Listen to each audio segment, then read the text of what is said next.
observeras la fête de la moisson, des prémices de ton travail, de ce que tu auras semé dans les champs, et la fête de la récolte. Exode 23, verset 16. C'est en obéissance à cette prescription divine que le vénérable suprême évangéliste Woli, Pascal Koutchéodo et tous les fidèles de la paroisse Jéhovah Jireh, Louli Dieu d'Oshofa de Kogan, Togo, ont célébré l'édition 2022 de leur fête des moissons le dimanche 27 mars 2022. Et pour marquer cette célébration, c'est à travers un géant concert spirituel que les chorales Louli de Kogan, Togo, Mont des Oliviers de Devego du Togo, le chantre Émile Lekokon du Bénin et sa chorale, le groupe Adomayatokin du Bénin ont, avec des voix suaves et des mélodies d'instruments de musique, fait danser tout le public présent à ce rendez-vous.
Le lendemain à 9h démarre le culte de la moisson proprement dit. Culte qui a connu la participation des fidèles, des devanciers et dignitaires venus de toutes les contrées du Togo et des pays environnants. Toutes les rubriques afférentes à ce culte ont été respectées. À l'heure de la prédication, c'est le vénérable suprême évangéliste Rounsa Bennett, chargé de la paroisse de Toria Gonsa, qui a servi la nourriture de l'âme au peuple de Dieu. Alléluia. Alléluia. Alléluia. Alléluia.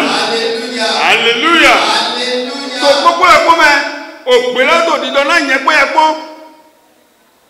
Nous comptons changer ya.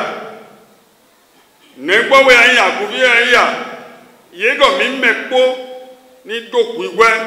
bodo sisi na okuran na digo okuran ton ni do dugu do gbezan mi to me. Mi ni o do sisi bodo ehenyin talia yi na digo okuran ton ni do dugu do gbezan mi to me. Torí ko Jésù to me. Bo popo le ko ni dondo po. Wenu na negbo to aseto na negbo hoto ehenyi o sen heto wewiwe melepo anamodo we sen lo lepo ananyi poto sisi potali aipo anamo kigo anamodo moro kigo heti to akunlome dona heti ta akunlome ena kondo present to eme na do edu wewe dona mi bo hajigbele so jindo hame bodo kò sẹ́ni tó pé o níwájú Olúwa ọba ẹni bá rú kíkiní nínú òfin mi ó ti rú gbogbo rẹ̀ nítorí náà kò sẹ́ni tó pé o níwájú Olúwa yẹ̀nẹ́gbọ́tọ́ miu lẹ́gbọ́tọ́ lẹ mẹ́ẹ̀dẹ́ pépé martin boyin mẹ́wíwé yẹ̀nẹ́gbọ́ èyí ọ̀dẹ́wé dọ̀ lẹ́gbọ́ yẹ̀súdé máa wé ṣìgbà ete mina basi bo mina do nyu edo molo jiwe yewe ti to gbeza mi ton me nu e mina basi bo mina do nyu jiwe yewe ti to gbeza mi ton lawo embe yin dona nu e pe ye po pli to fi to egbe min do na ki go la okuno na do je otu mesusu eti boko yi o ko to ju afo mesusu eti to so de wa yi idamlo boye ma fon ba mesusu eti bod wenu ye fon ye lo so na la una ye la dai to afonu e mele bo la una ye ete we zo boye ma do na gbatigo na okuno ado na gbatigo na okuno na do to okuno hawe dide osofa yiro we do dide Peter gbowo na eyan devie to la do osofa yiro we do akunlome bo wa bo ye class na we wo no class na we kokoto abai patem susuweti otokigoloti bo ye mama susuweti bo le gbadun ali na ye sigba to dagbo kuran to we Jésù yiro we e yiro ye bo mi mo mi le to ipe mi do na patigo na kuran to ipe to kun nu ehin yen ko ye ko pli wa do pli to egbe na do te otu o pe di do aton we tin to ehin o pe lo poji mi do na do ehin agba okuran to me mi do na do apo okuran to me to egbe na do te otu ji we ye we he da o lobo igbagbo ena yen ko ye ko jijo o pe titan we yi Noël o pe aweto we park o pe atonto we muwe jije ehe mi to bi ba si to egbe na yen pe e bona basido bona do okuran si apo me na ni do mo kigolo yi bona do pe na okuran do te to okuran nawe bo mo dewe adam lo to so bo mo dewe to egbe bo afon yeye nde pepe ma wa pasa nawe bo awa jije lo otu. Ensuite suivra les alagas et les actions de grâce.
Les fidèles et invités, satisfaits de la fête et des œuvres du vénérable suprême évangéliste Woli Pascal Koutchéodo sur cette paroisse, nous livrent leur impression au micro de Loulis Global.com. Egbe, eyemi le du miabe nkungenge bazan le miabe paroisse adi non ejodinam be Yehowa ma o do asi azan menami ye nous si anu e passer le nono menyo to ame ye amesa me po jijo Yehowa ma be gbogbo koko edidiva ame pepe ko mi yova so Benin Ghana amesia me o le jijo popo me to kamia dakpe ma o papa o shofa pe ma o be haya ke be sovanami e yimia pata mi va josodoa e ha dagbe benyi ya dakpe ne ma o deta. Cette fête des moissons que nous avons assisté aujourd'hui, ce que nous avons vu, beaucoup de choses. Les gens sont venus, les invités, les alliés, les amis, les familles sont toujours là. Mais nous remercions Dieu le Tout-Puissant qu'à cette fête des moissons sur la paroisse Jéhovah Jireh de Loulis de Kpogan, donc nous sommes arrivés pour assister, pour honorer avec lui, mais nous avons vu beaucoup de choses. Nkonoto mamao diocèse va mo amekpekpe amehao kpedo mianti yemi doazan epe amebazan ejefiato ejegato ena ejile jom ale gbegbede dekpekpe kemi doa ezondo dodo enu ena ejile jom le dakpe na selesi be mawu le dakpe manya glonde ni selesi be mawu dije bazan kemi duna et en quelque sorte be le keye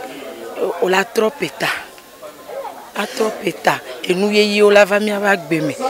et nous yéyo la désormais mi abagbeme ene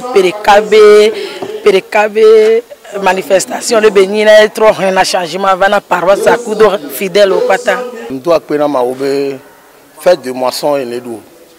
boy fête de moisson la jedia ndi fois nda pena ma obe na meke so ba gbena Jésus alors so fama wa madun pe o asan jeji nwe leke amomu mim susu be la noa amo to nde pe idododo nu nyamate gbon be le nu senye me ye ne ba me o keke soto ma wo be nu sen be yin parce que nyencha nyemu imagine o egbon be na no le o in charger ejebe odo ano dogbera ano chin don o kare mu gbagbon be esin